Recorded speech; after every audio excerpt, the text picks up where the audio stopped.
guys, I'm going to be sharing my life through infertility before I came to YouTube. So it's a really interesting look into my life that you never got to see before, because it is all written in a journal instead of here on video on YouTube. We started our YouTube channel in 2010, and that was during our very first IVF cycle.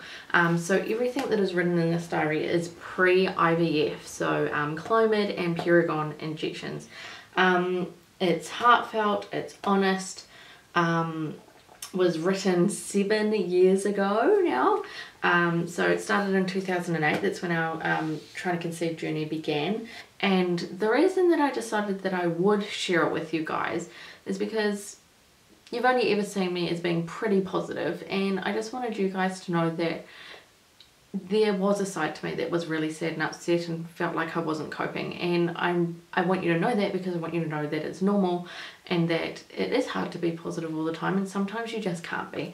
And that's why I decided I would share it with you. And just remember that it is still a very personal part of my life, and I just want you to be respectful that I'm sharing something that is private. It's never been read by anyone. So what I'm going to do is I'm going to read the parts of my journal, and then after I've read that particular diary entry, I will be just talking about my thoughts and feelings that I remember from that part of our journey. There are names in here, so I'm just going to be replacing the names with friend or friends in the case of talking about particular people who are pregnant, just to keep their identity private. So the first diary entry starts in September. We had actually started trying to conceive in April 2008, and it took until September for me to begin writing this diary about our fertility journey. So let's get started. 20th of September 2008. Doctor's appointment today.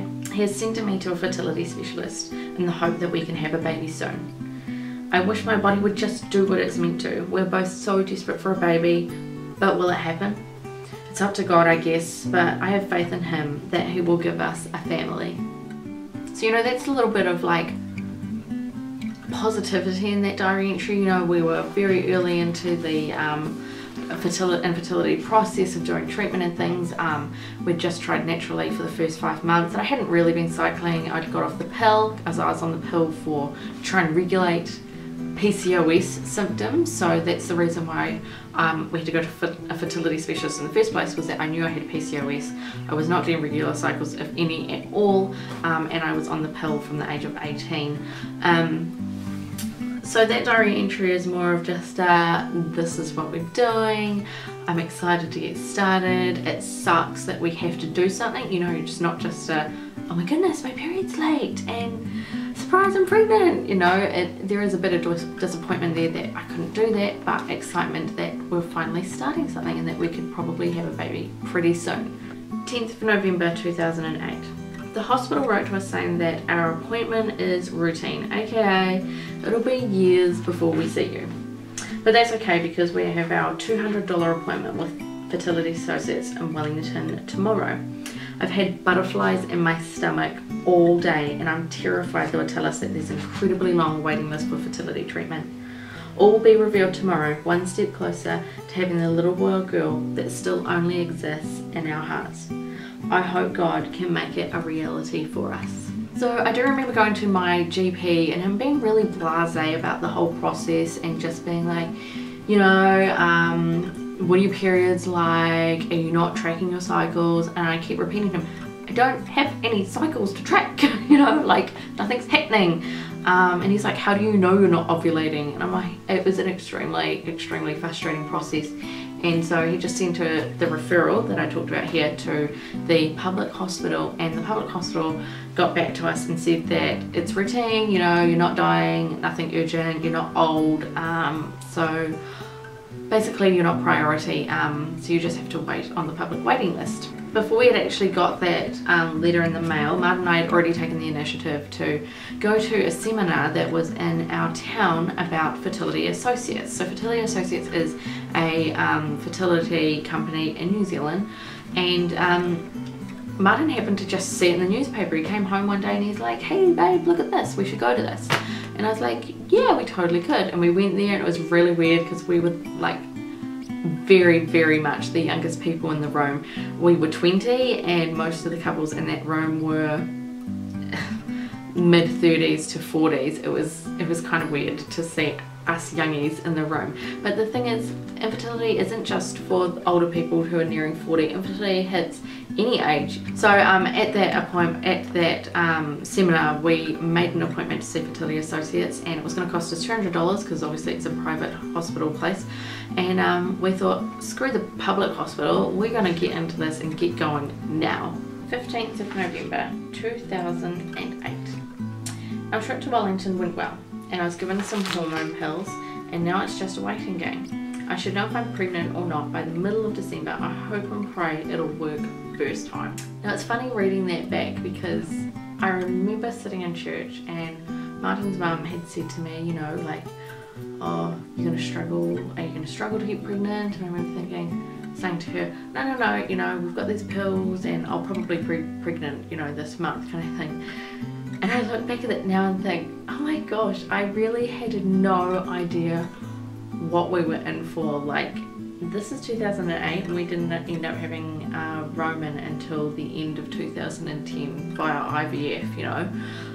I was so naive to think that we were just going to pop out a baby from that one Clomid cycle. It's really crazy. So the hormone pills that I was talking about here was Provera to bring on a bleed, and then Clomid to try and get me to ovulate. 5th of December 2008. Every day I am consumed by the fact that I'm not pregnant. I should be ovulating today, but I just don't even know if the pills worked, meaning that the whole month would have been a waste. I don't have any signs of ovulation yet. I'm hoping desperately that I'll ovulate. It has been an emotional roller coaster for me. The closer I've got to the date of ovulation, the more I make myself believe it hasn't worked. I take a pregnancy test on the 19th, but I get a blood test on the 12th to tell me if I ovulated or not. I'm so frustrated that it takes so long to find out anything. I have no idea what's going on in my body. I am hoping that the next time I write in here, it'll bring baby news. I'll continue praying. There's only 2 weeks to go to celebrate or to be disappointed. So I do remember being incredibly frustrated because you just don't know, like with the Clomid, I just didn't know if I'd ovulated or not yet. You know, you have to wait for that cycle day 21 blood test.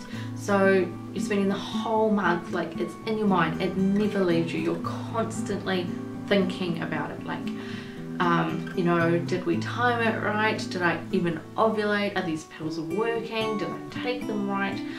It's just, and it's so mentally exhausting thinking about it all the time. And this was just my first cycle of Clomid, and it was already driving me crazy. In every cycle that I did, no matter if it was IVF or the Clomid or the Purigon injections, no matter what I was doing, I always was like, I started it, you know, real excited, like, you know, this is the month, this is gonna be it. And then the closer I got to the end of my cycles, I'd get that real, like, depression thing, like, oh, probably hasn't even worked, you know, I don't feel different, I don't think this has worked, I've wasted all that time, I wasted all that money. And even in my IVF cycles, I remember feeling that euphoria of starting a new cycle and be like, you know, this is the one. And then, you know, slowly getting to the end of that cycle, when you'd find out whether you're pregnant or not, you'd kind of start to take that nosedive and think, oh, why was I so excited? I don't know if any of you guys understand what I'm talking about with that feeling, but that's what makes it that emotional roller coaster.